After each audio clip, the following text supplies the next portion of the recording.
Inside Story Uganda, real source of political updates. Ngirimba Minister b'ensonga ez'amawanga amalala okuva e Saudi Arabia, Turkey, Misiri ne Pakistan. Era ensinkana egenda okubaawo wali wakayite saawa mbali nga Sir Minister Pakistan Sharif abadde mu mboze yakafubo n'omukulembeze wa Iran Pezeshkian Masoud yatwala ebbanga eddene era ng'eyogera ku nteeseganya. Bino nga biwedde ensisinkana eyo y'abaana ng'emaze okubeerawo mu Islamabad. Minister wa Pakistan w'ensonga ez'amawanga amalala yabiteekamu engatto. Natandise nkugamba mpuliza nti abadde mu shuttle diplomacy okuva ku ntandikwa, kati ekyo bayita shuttle diplomacy. Yabiteekamu engatto okwolekera ekibuga Beijing mu ggwanga erya China. Era eno n'asisinkana minisita waayo w'ensonga ez'amawanga amalala Wang Yi. Era bongere okubaganya ebirowoozo ku ngeri gye bayinza okukomya olutalo wakati wa Amerika, Isirairi ne ggwanga erya Iran. Baavaayo n'ekiwandiiko nga kirimu ensonga 5 enkulu: okuzikiza emmundu, okwogeraganya, okutangira abantu ba bulijjo obutattibwa mu lutalo luno, okuddamu okuggulawo akagolomolo ka Strait of Hormuz, n'okuyingiza ekibiina ky'amawanga amagatte mu nteeseganya zino. Jukira akagolomolo ako kakwata nnyo ku China nti akagolomolo ako amafuta agayitawo ebitundu ebikunukkiriza mu 5 ku buli 100. Amafuta kankireete bwenti ku mafuta China gejje ebweru ebitundu ebikunukkiriza mu 5 ku buli 100 biyita mu kagolomolo ako. Sigo nanti gava Iran. Agava Iran galinga bitundu 15 ku buli 100. Naye gonna bw'ogagatta gakola ebitundu nga 5 ku buli 100.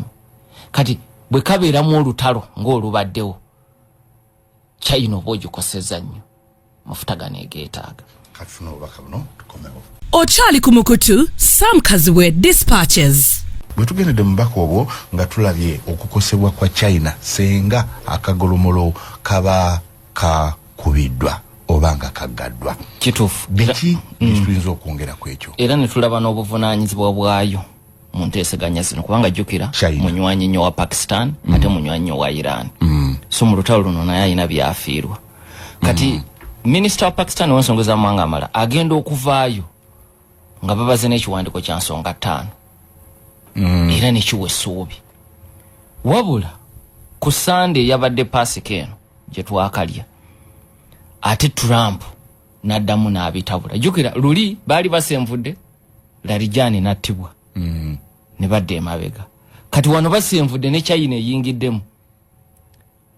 Ate laba Trump agenda ku kibanja kye atabuka.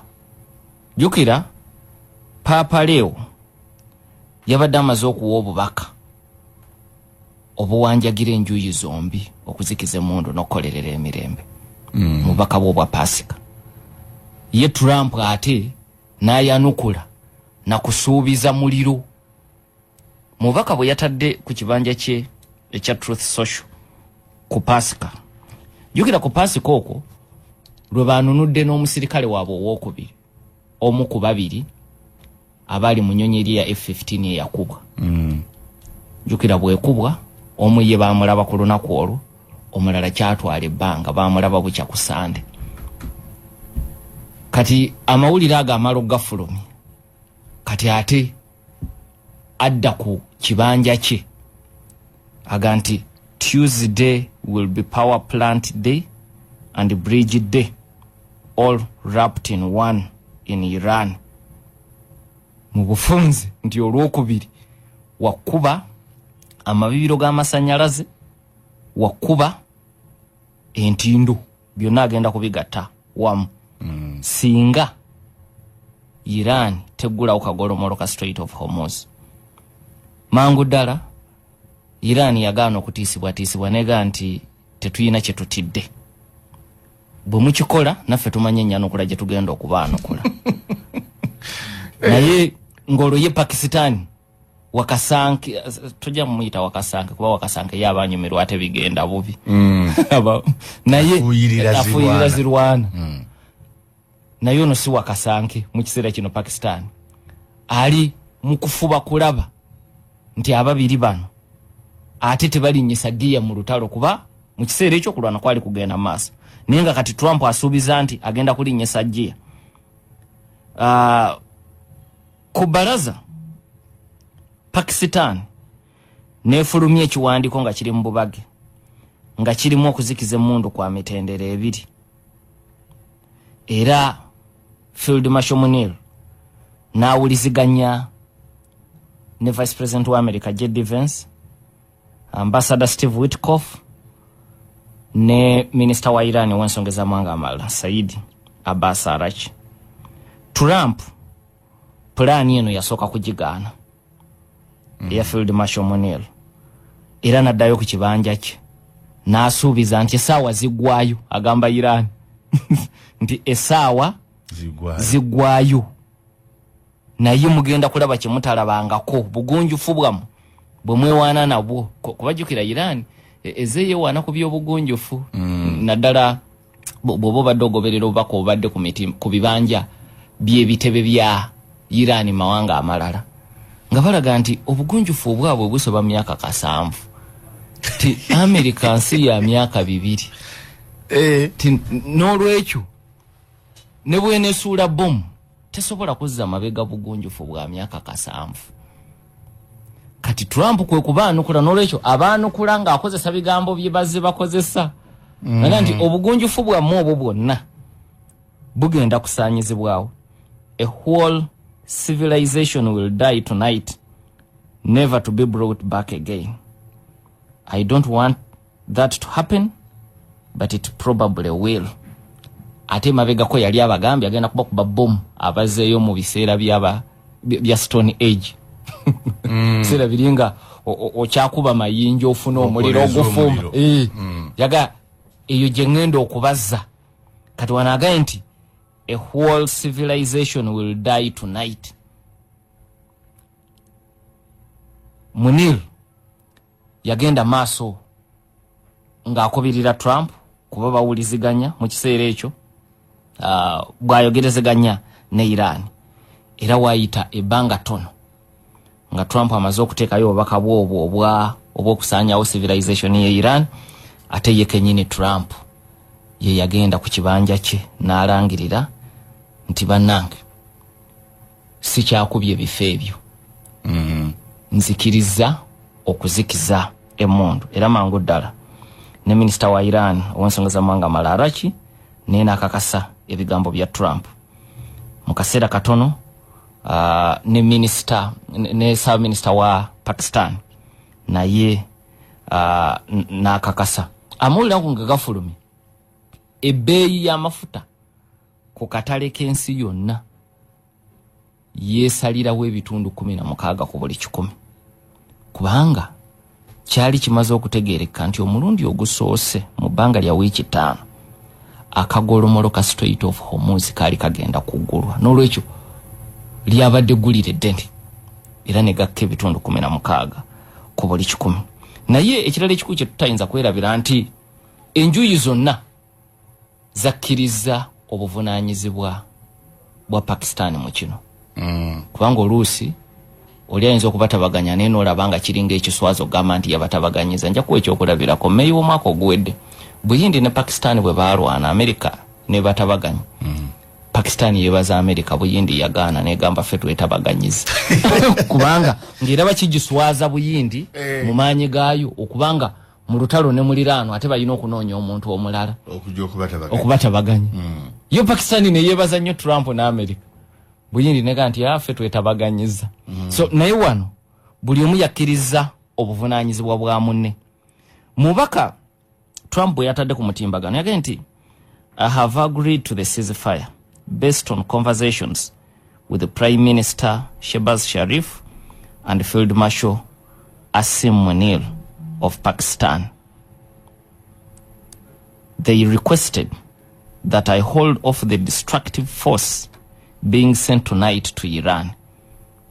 Ntinzikiriza ekyokuzikiza emmundu oluvannyuma lw'emboozi ey'akafubo gye mbaddemu ne Ssaabaminisita Pakistan Shehbaz saako ne Field Marshal Asim Munir. era nenzikiriza okusaba kwawe okugira nga nyimiriza obulumbaganyi bwe mbadde ngenda okukola ekiro kya leero. Kati ebigambo si bitono nga biva mu Trump ng'asiima bano mu mbeera ya bulijjo be yandibadde avuluga timwe Pakistan mwebani abangambako. Kakati mu bufu bwe bumu ne Dr. Said Arachi, minister wa Iran, nina agenda ku kibanja kye kya X n'ateekayo obubaka era nga bwebaza Munir ne Minister Sharif. Yagambye bw'ati nti, on behalf of the Islamic Republic of Iran, I express gratitude and appreciation for dear brothers, His Excellency Prime Minister of Pakistan, Sharif, and His Excellency Field Marshal Munir for their tireless efforts to end the war in the region. Iran has accepted the ceasefire in response to the brotherly request of PM Sharif. Bubaka bwa minister wa Iran wensongeza mwanga amalala nti nga yebaza kaweefube ow'amaanyi akoleddwa be yayisa abooluganda abo babiri Sharif ne Field Marshal Munir. Era nayo kukwatagana ne Trump naga nti yakkiriza okusaba kwa Pakistan, ne Trump naga nange nakkiriza okusaba kwa Pakistan. Ampuliriza ne Sharif naye banabiri nga maze okuteeka Trump asooseeyo Arachi n'akakasa kati ne Sharifu kennyini okuggumiza. Era mu kuggumiza yalaze essanyu nga lyamoki waagonja n'aga nti kino kye tukoze kya byafaayo si kya bulijjo. With great humility, I am pleased to announce that the Islamic Republic of Iran and the United States of America, along with their allies, have agreed to an immediate ceasefire everywhere, including Lebanon. Jukira yagase munaka Lebanon Trump kaagana and elsewhere, effective immediately. Kati ebigambo bino bibiri bya bitadde mu nnyukuta nnene. Effective immediately. Ti ekyokuzikiza emmundu kyo kibadde kyambagira kuba jukira mu kiseera ekibadde buli dakiika 9 Trump akole kye yabadde asuubiza ku mabibiro ag'amasannyalaze. Mubaka bwe bumu Minister wa Pakistan era yategezeza ensi nti abakulembeze ku njuyi zombi yabadde abayisa okusindika ttiimu zaabwe zijje mu kibuga Islamabad bagguse ensonga ze babadde bayogeddeko ezavuddemu ceasefire. Noddingana Munir Field Marshal Munir ne mulabanga namuziga olw'engeri gy'ozze ng'erinnya olikoonako. Amaanyi agajjawa agamusobozesezza okutabaganya ababiri bano oba mu bintu bino. Munir ye muduumizi w'amagye ga Pakistan okuva mu mwaka 2022 November 2022. Ampuliriza ekimu ku bimufuula ebyenjawulo yengeri gyanywezezza enkolagana ye n'abakulembeze mu kitundu kino Iran, Saudi Arabia n'amalala, naye ate n'enkolagana ye n'eggwanga erya America, ate kati naddala ne Donald John Trump. Kakati enkolagana ne Trump yasooka okugiggulawo omwaka oguwedde bwe yakulembera kaweefube ow'okukwata omu ku abo abateeberezebwa okuteekateeka obulumbaganyi obwakolebwa ku Bamerica nga basiibula Afghanistan mu kibuga Kabul mu 2021. Abajjukira embeera eyo America eteekateeka okuvaayo, Batalibani batuuse ne mu kibuga Kabul, kati wabeera waawo abalumbaganyi abatali Batalibani abaalumba mu bulumbaganyi obwo America n'efiirwa n'abasirikale 13. Era tujjukira nti Biden yagugumbulwa nnyo olw'engeri amagye ga America gye gavudde mu Afghanistan. Abamuvumirira baali tebawakanya kyakuvaayo kuba ekyo Trump yatandika n'enteeseganyeza naye envaayo gye yavaayo nga baga nti tebaddemu kwetegeka bulungi ne kiviirako n'abasirikale ba Amerika okufa nga basimbula okuva eyo. Kati omu ku bateesiteesa abakulu abadde takwatibwa ng'ebbanga eryo lyonna omwaka oguwedde n'akwatibwa John Muniru ono yakirinamu omukono. Kakati oluvannyuma olutalo lubalukawo wakati wa Buyindi ne Pakistan lwatwala ennaku nnya. Mu nteeseganya ezo era Muniru yali awuliziganya butereevu n'Abamerika naddala Donald John Trump.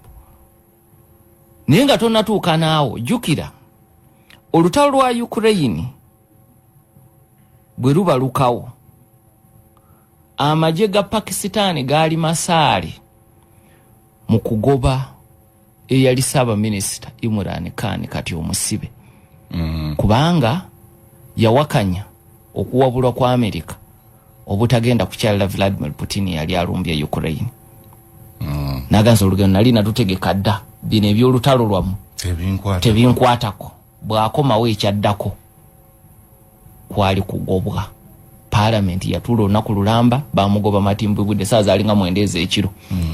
Ekiteeso ekyenkomeredde kwe kuyita era naye mu bujulizi oba okwerwanako abaali bamulwanirira mu Parliament mu bumu ku bujulizi baaleeta nga bagamba Pakistan si ye mugoba, Amerika ye mugoba. Ti America State Department ebadde ewuliziganya nnyo ne bannamagye n'abantu abalaba enkizo mu Pakistan okugoba Imran Khan. So Muniru alinga amatu n'amaaso ga America mu Pakistan n'ebitundu awo ebyetooloddewo.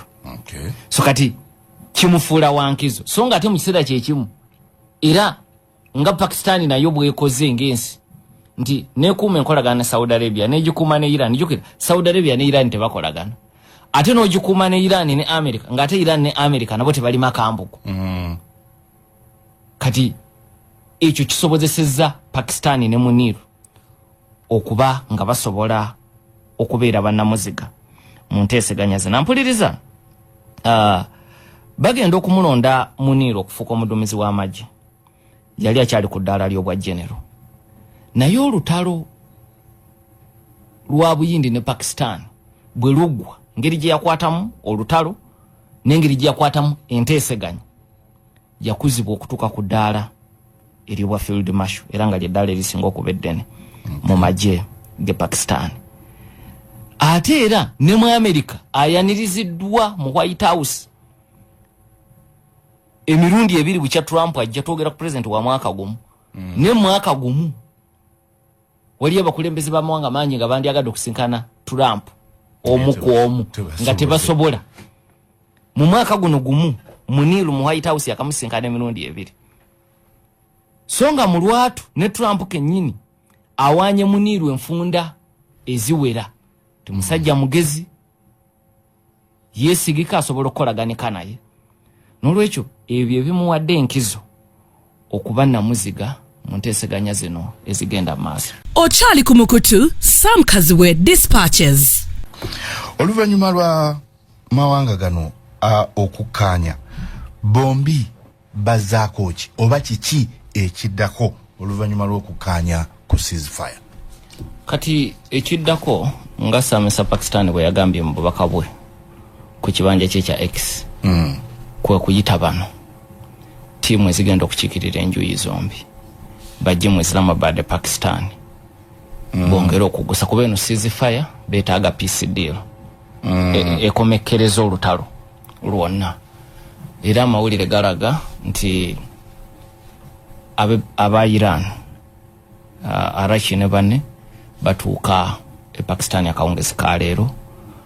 Tiimu ya Amerika esuubira okubeera mu Jared Kushner, Witkoff n'abalala esuubira kutuuka ku Lwakutaano. Enteeseganya zisuubira kubeerawo ku lunaku lwa 6. Kinaasinziira baba nakomakulu oba naayongeramu ennaku obeera banaayabuka ne bagatuddemu ne weekend ejja. So eyo enteekateeka weeri naye bagenda okusisinkana ku Lwokutaano olw'omukaaga nga wakyaliwo okusuka omugwa ku nsonga ezimu ezaayogeddwako. Ekisooka ceasefire eno ekomawa eyogera ku Iran yokka oba ne ku bitundu ebirala nga Lebanon ebirimu olutalo nga lusibuse ku kino kati eyensonga nejja kubeerako okusika omuguwa kubanga ne mu lwatu kati bali mu kubagana mpawa yadde bali mu ceasefire ku ekyo tewali kukaanya buli omu abiraba bobwe ekirala akagolomolo ka Strait of Hormuz bakanya okukagula nebo okagula emirimu gigenda kutambula gitya atawo tewali kukanya Trump agamba twakanyiza amato gaddemu okugobanga bwe kibadde ng'otawo terunatandika Iran ega nti gayina kuyitawo nga galambikibwa Iran ng'ekozesa ejje lyayo kati eyo nsonga nayo eriko okusika omuguwa era bone mu kiwandiko kyabwe bagitaddemu Trump akyagiwakanya so kakati ekyo kyekiddako mu kiseera kino nina kye nawulidde kisimanyi oba wolokoso ekyokugasasuza obutitimbe bw'ensimbi ekyo nakyo weekiri ekyo nakyo weekiri nti Iran era ensimbi ezegamba ekitundu kuzo zeyagala okukozesa okwezengulu okuzaawo ebintu byayo ebyonooneddwa Abamerika naye n'ekyo tekiriko kukanya ekyo era kiri mu kiwandiiko kya Iran Pakistan yo ewulikikanga enyoomeka mu kujoogerako naye Pakistan yali ewumiiko omutwe mu nteeseganya eziri ku ddaala lino kituufu ebadde mu nteeseganya eziwerako eziri ku ddaala lino guno si gwa mulundi ogusoose eyinza okuba ebadde tekola nnyo mawulire naye tujja kutunuulira enteeseganya za mirundi ng'esatu oba ena mu 1971 Pakistan ye yali namuziga mu nteeseganya ezaatabaganya Amerika ne China okomyawo enkolagana wakati wa mawanga ago embeera nye yali y'amaanyi Pakistan ye yakikola mu myaka gy'ekinaana waliwo olutalo mu Afghanistan amagye ga Soviet Union we gajja ne galwanyisibwa bamujahadini bamujahadini bawagirwa Amerika nga ne Pakistan yebawagira naye mu lutalo olwo enteeseganya bwe zitandika oluvannyuma nga ziwomeddwamu omutwe ekibiina ky'amawanga amagatte ate Pakistan yazannya ekitundu kinene mu kuggusa endagaano eyo awalala mu kusowagana kwa Iran ne Saudi Arabia enfunda eziwera era Pakistan erabiddwako nga etwala obuvunaanyizibwa bunene kakati njagala tusooke tutunuulire ekya China America 1971 okukanya kwatuukibwako 71 naye kaweefube yatandikibwa mu August 1969 yali president wa America omujja mu kiseera ekyo Richard Nixon bwe yakyala e Pakistan bw'atuukayo yawa president wa Pakistan Yahya Khan obuvunaanyizibwa mu kiseera ekyo president yayina obuyinza executive power ng'emabega wali bwe twalina president Pervez Musharraf ku mudumo gwa mundu ng'ayina obuyinza bwonna kati Yahya Khan yali munnamagye era nga yafuga Pakistan n'omukono ogw'ekyuma kati Richard Nixon yamuwa obuvunaanyizibwa mu bugenyi obwo afuuka omutabaganya wakati wa America ne China era okwogeraganya ne kuggulwawo 69 ampuliriza oyinza okuba weebuuza embiranyi yali evaawa Sematalo owokubiri ng'awedde Chairman Mao Zedong ne baali bayeekedde gavumenti ya Kai Shek okumala ebbanga ne mu Sematalo owokubiri baayimiriza embiranyi yaabwe balwanyisa abalabe baabwe Sematalo bwaggwa olutalo ne luddamu Mao n'avuunika gavumenti ya Kai Shek n'addukira Taiwan era n'agiyita Republic of China ene eyitibwa People's Republic of China eri neyitibwa Republic of China kati ng'asinzire Taiwan ensi yonna n'Abamerika ne basigala nga gye batwalanga China ne mu kibiina ky'amawanga amagatte ne mu UN Security Council nga Taiwan yegenda ku lwa China kuba kubanga Kai Sheke yali munywanyi wa Amerika mu sematalo owokubiri. Ekirala ba Mao bali bazze n'enkola y'obwana akalyakani Amerika gye bali tebaagala. So ebizibu byali bingi nga bakwatagana Kai Sheke. Ndowooza balina essuubi ya Amerika nti Kai Sheke ajja kukomawo agobe chairman Mao yeddiza ensi ye. Ekitaasoboka oluvannyuma lw'emyaka mingi. Kati Amerika neefuna endowooza titwetaaga okukyusa ekyo tukikola. Ekyo tekikola. Kati omugugu ogwo baagutikka Richard Nixon. Nkaga mwenda agende Pakistan. Awo Pakistan obuvunaanyizibwa okubatabaganya. Kati Pakistan omulimu neegukola okumala emyaka 2 yeetikka obubaka obwa Amerika n'obwa China. Ku ntikko yaabyo mu Julai wa 1971 ebibala ne bivaamu. Henry Kissinger yali minisita wa Amerika w'ensonga ez'amawanga amalala ow'erinnya ajja ku bugenyi obwali obwekyame Pakistan. Naye ng'ekigendwa kyali kyagenda China, yajjanga ajje Pakistan naye ng'agenda China. Mu Amerika baalanga agenda Pakistan naye ng'olugendo lwali lwa China. Era bw'atuuka e Pakistan ebyo byali mawulire. Naye ebyokuva e Pakistan ogende China ebyo byali byakyama. Era ennyonyi yesi yemutwala e China. Wano n'okumutwala ku kisaawe we yalinyira ennyonyi emutwala e China. Dereva wa Yahya Khan yali akulembera Pakistan ye yamuvuga n'amutuusa ku kisaawe ky'ennyonyi eky'amagye. Wano yasanga ennyonyi ya gavumenti ya Pakistan ng'eriko ne b'ofiisa ba China. N'agirinya n'emutwala mu ggwanga erya China. Kati bw'atuuka e China yasisinkana yali ssaaminisita waayo ng'amaanyi yagayina ddala. Chairman Mao yali yagamwazikako Zhou Enlai. Bwe bakwata obuyinza yali ssaaminisita okuva mwana mwenda okutuusa lwe yafa mu 76. So ye ne Chairman Mao kumpi baafuga ekiseera kyekimu kuba mu kaseera katono ne Chairman Mao yava mu bulamu bw'ensi eno. Kumpi baafuga China ekiseera kyekimu baali bakwatagana nnyo. Kakati oyo gwe yasisinkana. Kakati bwamusisinkana yamalayo ennaku 2 mu ggwanga lya China. Enkolagana neggulwawo era obugenyi bwa Kissinger bwe bwategeka obugenyi bwa Richard Nixon omwaka ogwaddako mu kutula nsanja wa 1972.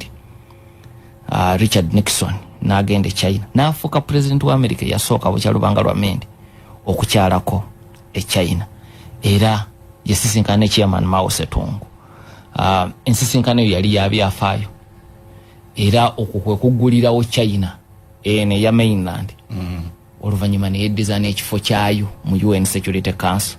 Kati Taiwan nedde ebbali naye Amerika yasigaza enkolagana wakati wa Taiwan. Kati nabeze ebatambulizaawo babiri mu strategic ambiguity. Enkolagana yagiggulawo ne China naye ate Taiwan teyamusuula. Kye yamuggyako kyekiri ekyokuba nti yakiikirira China mu kibiina ky'amawanga amagatte. Naye enkolagana yo neesigala. Kakati obwo buvunaanyizibwa Pakistan era ye yabwetikka obulaba nga nabwo ali ku ddaala ddene nnyo. Kati era Pakistan ejjukirwa mu lutalo olwali mu Afghanistan 79 okutuusa 89 amagye ga Soviet Union bwe gayingira eyo ne galwanyisibwa bamujahadini. Kati bamujahadini baali bawagirwa America, baali bawagirwa Saudi Arabia nga obuyambi buyita mu Pakistan okutuuka ku bamujahadini okulwanyisa gavumenti Soviet Union gye yali ewagira e Pakistan mu Afghanistan. Era n'ekitongole kya Pakistan ekikesi ekya Inter Services Intelligence kyaweebwa obuvunaanyizibwa okulambika abayeekera bano ba mujahadini.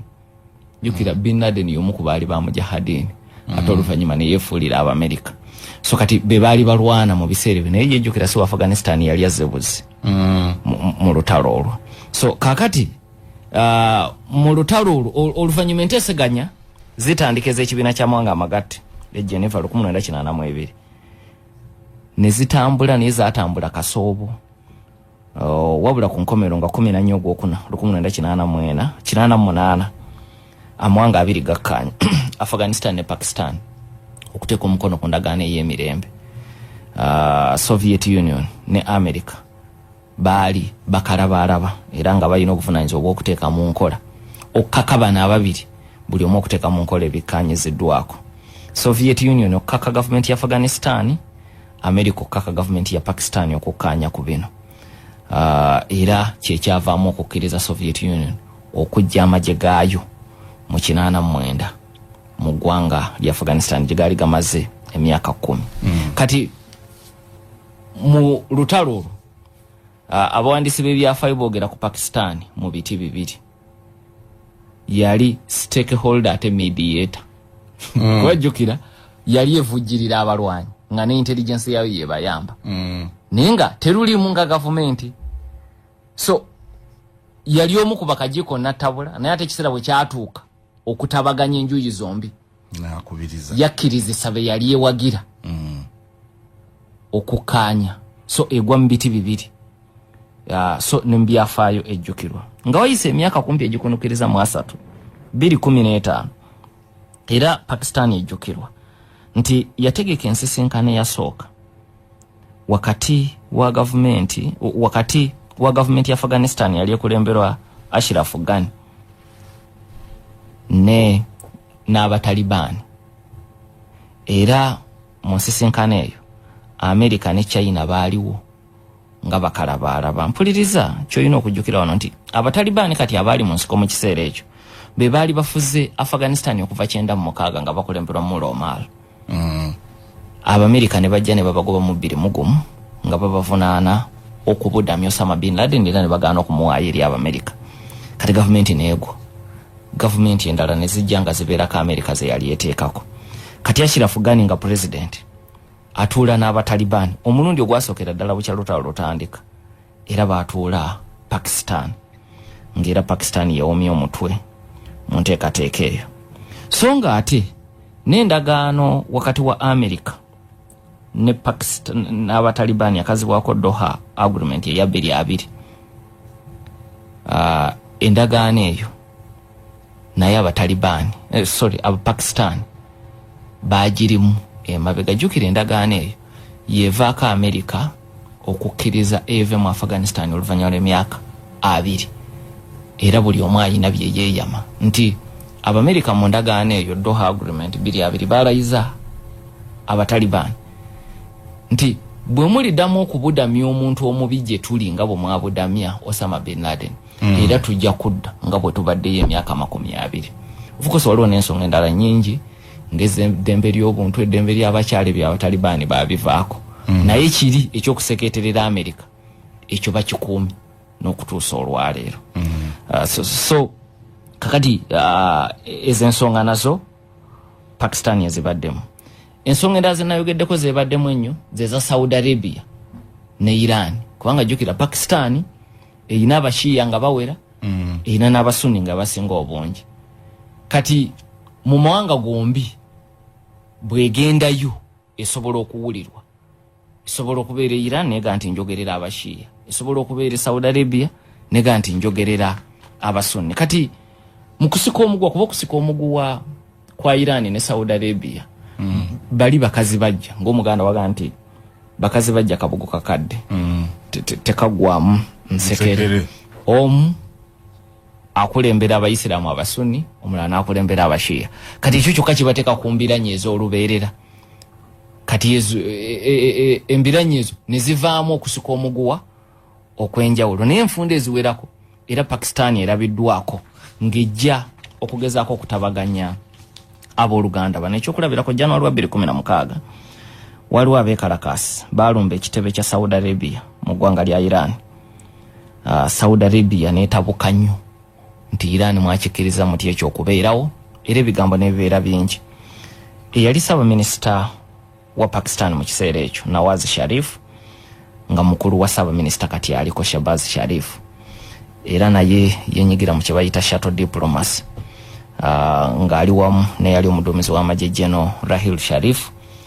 Ogenda e Tehran mu Iran n'ogenda e Saudi Arabia okubirira enjuyi zombi ate okukakkana yadde ebizibu ebyali bibaddewo.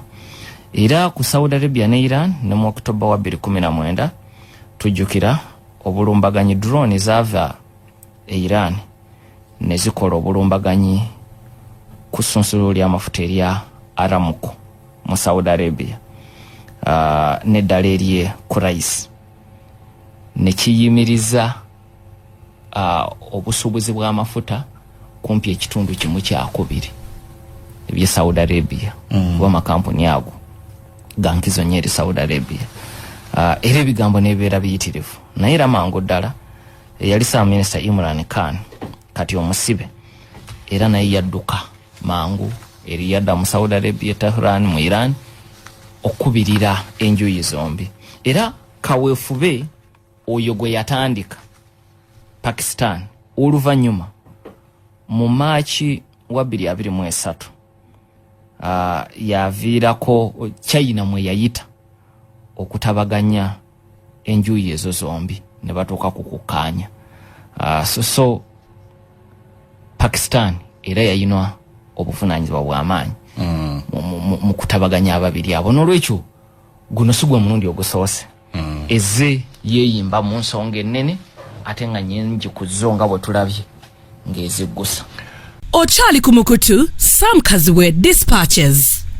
Bwe twabadde tutandika naddala ku kibuzo kyabadde mu Pakistan ezituusizza etya ababiri bano okukkaanya n'otulaga nti ate Pakistan eri mu lutalo ne Afghanistan.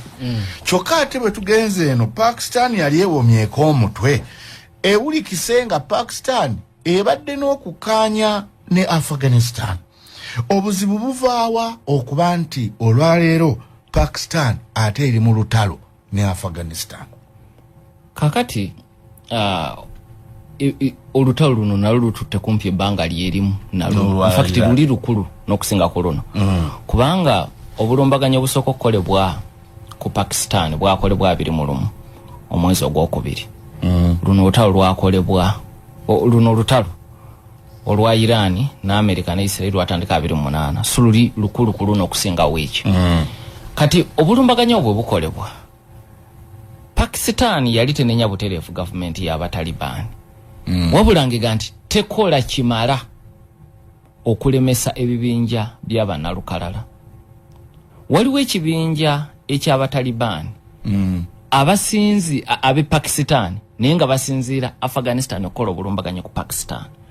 Simanyi oba kitegeerekeka kiyinza okutabula omuntu. Waliwo Abatalibani be Pakistan nga basinziira mu Afghanistan okulumba Pakistan. Kati gavumenti ya Pakistan egamba abamu ku bali mu gavumenti y'Abatalibani bawagira Abatalibani bannaabwe bano abe Pakistan ne basinzireyo okukola obulumbaganyo. Kanobeerawo n'ekibinja ekirala ekya Islamic State in Khorasan province. Jukira ISIS etandikira eri Iraq, Syria nejanga ebeera n'amatwale n'ono kusemazinga wa Africa mu Maghreb region yawe inawo ebiwayi inawo kibayita Al-Qaeda in the Maghreb n'ebibinja ebirala. Kakati Pakistan ekuba mu Afghanistan ebonereza Abatalibani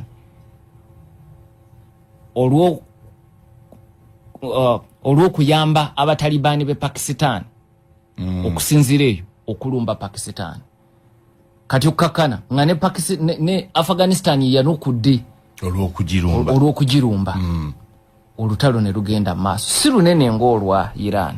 Era n'emiwendo gy'abasirikale abalufiriddemu mitono wewaawo emiwendo gy'abantu ba bulijjo bali mu 10,000 naddala mu Afghanistan abafiridde mu lutalo luno kuba amaanyi ga njawulo. Pakistan amaanyi geyina manene ku ga Afghanistan. Naye lukyagenda maaso. China, Saudi Arabia babadde basaale okujja nga bwe bafuna busizifayo obuwera wakati awo. Nene wetutuukidde olwalire mundu tena zikirira ddala wakati w'abano ababiri. Okay. Ne wabeerawo munnaffe erinnya yaani naye ekibuzo kiri nti lwaki Iran eyongedde okuba ebikompola ate nga bakkaanyizza kuyimiriza ku ceasefire nga bw'onnyonnyodde. Kakati eyinayo obukompola bwesigadde ng'ekyakasuka obutono. Naye ebyo bibeerawo mu ceasefire. Zonna bw'ozeetoloola okwetoloola ensi nti emundu ezikira naye obutonotono bubeerawo olw'ensonga ez'enjawulo. Kati ekimu ku kivuddeko ekyo munnaffe ekibuuzo kyaweereza kiri bwe kiti kiddayo ku strategic ambiguity eyeetooloolera ku ceasefire eno. Iran egamba nti mu ceasefire n'olutalo lw'e Lebanon luyina okuyimirira. Amerika ne Isirayiri bagamba terukola kiteruyimirira. Kati okusinziira ku Iran, Amerika emenye ceasefire munywanyi wa Isirayiri bwagenda maaso n'obulumbaganyi mu ggwanga lya Lebanon. Ate nga bwakoze bwe bukyasinze n'okuba obubi bukyalutalo lutandika. Kati Iran ebimu ku bino byekola kubonereza nayo egezako kusindika bubaka. Ekiralo olina okukitegeera nti mu Iran waliyo okusika omuguwa munda. Bahadliners si bamativu na bya ceasefire eno. Bo babadde bakyayagala bagende maaso bemale gayaŋŋano mu Amerika. Bemale gayaŋŋano ne Amerika mu lutalo luno. Kati kyekimu ku bireese obuzibu. Nojja kwetegereza nti n'ensindika y'ebikompolo ebyo eri takitiko okwewala okusazaamu ceasefire. Ekigendererwa kusindika bubaka kyekigendererwa ekikulu mu bikompolo ebitonotono ebyo ebadde bikyasindikibwa bukya ceasefire eruma. Ochali Kumukutu, Sam Kaziwe Dispatches. Thanks for the show, boss. Just out of interest and for our listeners, Russia seems to be taking backstage in all these issues, apart from the saying that the aggressive talk and threats by Trump administration does not solve anything, though they are also happy with the truce. Why is it so? One might think that Russia would at the forefront, or they economically benefiting. That's why I'm just watching, or just why they're just watching. Dixon Kahama. Kakati answer ziri bbiri. Nti Russia yine bizibu byayo ebigimala gw'okugisuubira nti esobola okuyingira mu lutalo luno obutereevu. Erumu lwa munywanyi waayo kubanga enkuba gye bakuba Iran nga gwe munywanyi waayo togitaasizza abalala banaakwesiga batya nga Assad baamutwala kiwasobola okumukolera kumufunira safe passage n'omubudamya. Kati kyenasembyeyo okulaba mu butongole bamuwadde obubudamu nga investor yaguddewo eddwaliro mu ggwanga erya Russia. Kati ne bamubudamu nga investor. Ye status ye kati wetwogerera ekyo kipya kya mwezi guwedde. Naye gavumenti bagisuula ng'otunula. Maduro ne bamukwata nga abakwata enseenene. Kati baka kibuwe sindika eri banywanyibo. Kyokyo olaba nti kasitota lwatandise Iran bannamagye bano mu East Africa abaali beewaga ne batandika okuddamu okugulawo enkolagana n'Amerika kuba bakitegedde nti Russia tesobola kuyiirawo mubiri. So nayo kino kijiruma ne ku bizibu byeyina byekyamaliriza Ukraine tesobola kwagala kweyingiza mu lutalo lwa kika kino. Ate ekirala jjukira Russia nuclear power, America nuclear power. Kati bweyagala okujja mu lutalo obutereevu oyongera okuteekawo obulabe n'okusoomoozebwa nti nsobi eba ntono nnyo bweti esobola okugulawo olutalo lwa nuclear. Ate mu lutalo olwo muyinza obutabeeramu muwanguzi yenna. Kati abalina nuclear buli omu alina ekitiibwa kya ssamo munne. So Russia kyekirwaki tojja kugisuubira kusukkawo wano. Ejja kubawa obuyambi obw'ekikesi n'ebirala nga China bwekoze. Naye ekyokufuna mu kyo kituufu nti Russia yasinza okufuna mu lutalo luno ekyo tekiriiko kubuusabuusa. Afunamu atya ampuliriza waliwo wano John Sali na ayina message ye gye yaweereza nga ate nzikaanya nayo ku bya Russia okufuna mu lutalo luno. Agabwa ati nti Russia efunye mbweti amafuta gajjiddwako envumbo mu katubagiro kano nga Strait of Hormuz gaddwawo. Russia nejjibwako envumbo. Ebijimuse ebiva mu kukola amafuta kati yetunda olw'olutalo luno. Omukka gwa helium ogukozesebwa okuweesa chips ezitambuza kompyuta n'ebintu by'amasannyalaze nagwetunda. Ekirala, olutalo bwe lubeerawo olw'ekika kino, bayinvesita batyo okuuma ensimbi zaabwe mu mpeke n'okuziteeka mu bintu ebirala ebisobola okusaanawo. Kibanguyira nnyo okuzisiga mu by'obugagga eby'omu ttaka. Kati bbeeyi y'ebyobugagga eby'omu ttaka nga zaabu n'ebirala erinnya. Russia y'omu ku mawanga agayina ebyobugagga ebyo mu bungi. So efunyeemu. So ekyokufunamu omukisa oba ekizibu kino, olutalo kizibu kyayo. Naye ate era ekifunyeemu n'omukisa, ekibi kizze n'ebirungi. Naye nga ebibi bizitowa kuba banywanyi bo abakwesigamyeko bubaka ki bw'obawa mu bino byonna ebigenda maaso. N'olwekyo ekifo Russia kyerimu ku lutalo luno si kyekyo kye wandyagadde okubeeramu, nti eyina weefuniramu nga bwe tulabye, naye ate in the long term